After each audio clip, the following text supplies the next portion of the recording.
车队一出木兰草原，韩立立刻带着银月悄然离开，改道荒原，直奔天南。一路有惊无险，顺利穿越了交界地带，进入了九国盟的丰原国。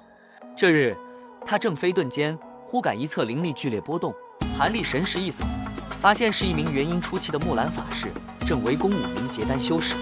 更让他注意的是，其中竟有2股似曾相识的气息。好奇心起，韩立悄然靠近，只见黄沙弥漫中，5名修士正各施法宝，苦战一名黄袍光头法师。那法师明显未尽全力，尤其对其中一名绝色女修频频留手，意图活捉。韩立目光却被另一胖老者吸引，只见他周身雷弧缠绕，御使电光巨剑，威势最强。是他，韩立认出这胖老者正是当年黄风谷的雷师伯雷万鹤。此时，光头法师已不耐烦，祭出一面黄色羽扇，狞笑道：“丫头，再不归顺，休怪本上师无情。”话音未落，羽扇轻摇，霎时狂风呼啸，一道数10丈高的黄色飓风拔地而起，将5名修士连同法宝一起卷入。5人顿时身不由己，法宝失控。法师狂笑，凝出一只黄色大手，直抓向那绝色女修。女修面色惨白，眼看就要被擒。千钧一发之际，黄色大手与狂暴飓风竟凭空溃散。光头法师惊怒转身，只听虚空中传来淡然声音：“不是在下偷偷摸摸，是阁下修为不够，看不破寒某。”青光闪现，韩立负手而立，原来他暗中一道剑气，已击飞那羽扇法宝。见到韩立出现，且散发出元婴期的灵压，胖老者等人大喜过望，知道性命保住了。那绝色女子连忙施礼：“晚辈聂莹，多谢前辈出手救命之恩。”聂莹，韩立心中一动，隐隐记起此女。韩立却看向光头法师：“阁下还不走？”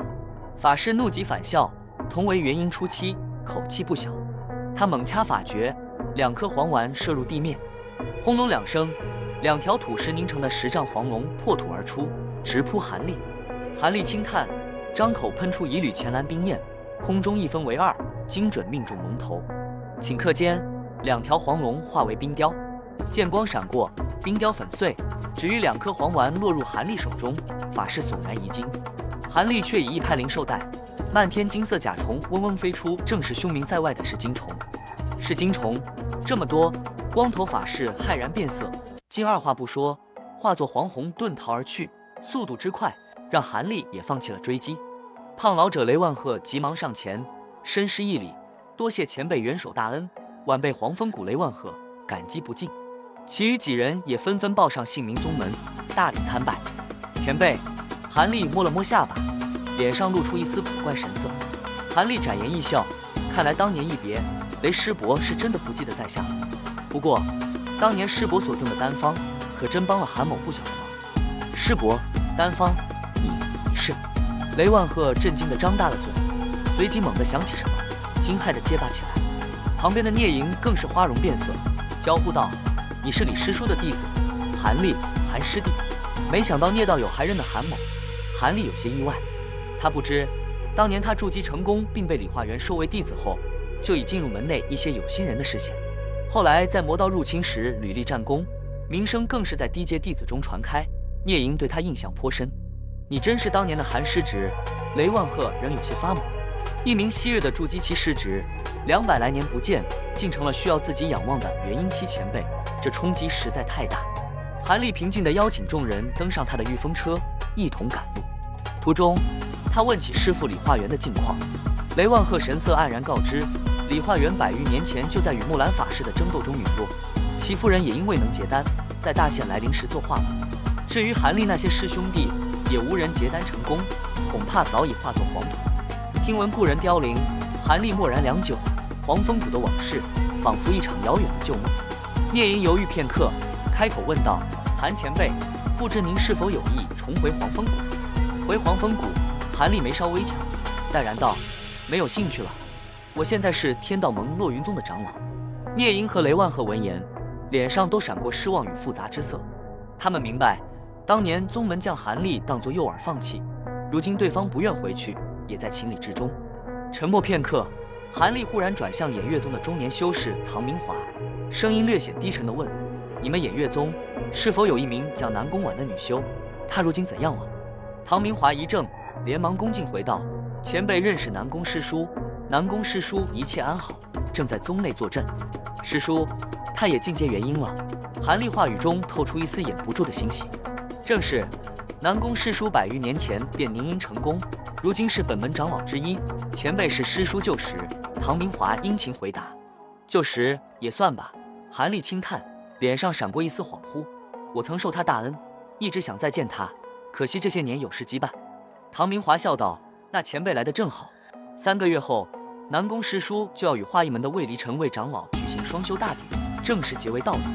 庆典将邀请门内高阶修士，前辈既是师叔旧识，届时前来，本宗必定欢迎。双修大典，唐明华后面的话，韩立一个字都没听进去。这5个字如同惊雷在他脑中炸响，他猛然转身，声音骤然变得冰寒刺骨。你说什么？双修大典？车中气氛瞬间凝固，雷万鹤等人面露古怪。此刻任谁都看出，韩立与那位南宫婉的关系，恐怕绝非寻常旧识那么简单。唐明华被韩立的目光射住，结结巴巴地解释道：是的，华义门魏长老是300年来结阴的奇才，本宗与华义门费心促成的美事。韩立脸上的寒意持续了数息，又忽然间消失不见，声音恢复温和，甚至带上了一丝自嘲。唐道友不必惊慌，韩某并无恶意，只是听闻往昔爱慕之人即将成为他父，一时有些失态罢了。既然得知此事，这大喜之典，在下自然是要去恭贺一番的。韩立似乎想起什么，又随口问道：对了，你们南宫师叔是否有一位叫南宫平的堂妹，也是偃月宗修士？唐明华一愣，肯定的摇头：绝无此人，晚辈可以保证，本宗没有叫南宫平的结丹女修。没有此人。韩立听完，默然呆住，面上露出极其怪异的神情，混杂着一丝茫然。以他的心机，瞬间便明白了当年那个自称南宫婉堂妹，与自己有过肌肤之亲又悄然离去的南宫平，根本就是南宫婉本人。怪不得当时他的神情那般古怪。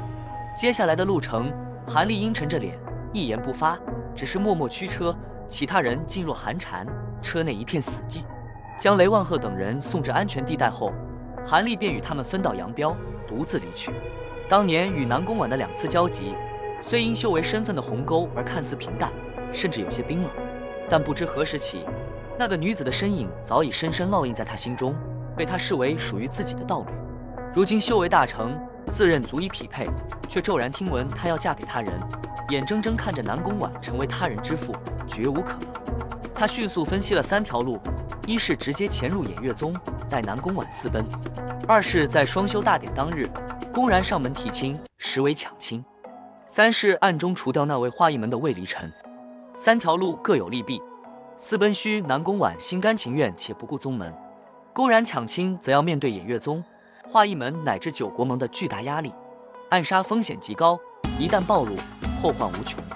思虑再三，韩立眼中闪过决绝之光，他决定折中行事，先设法见南宫婉一面，问明他的心意。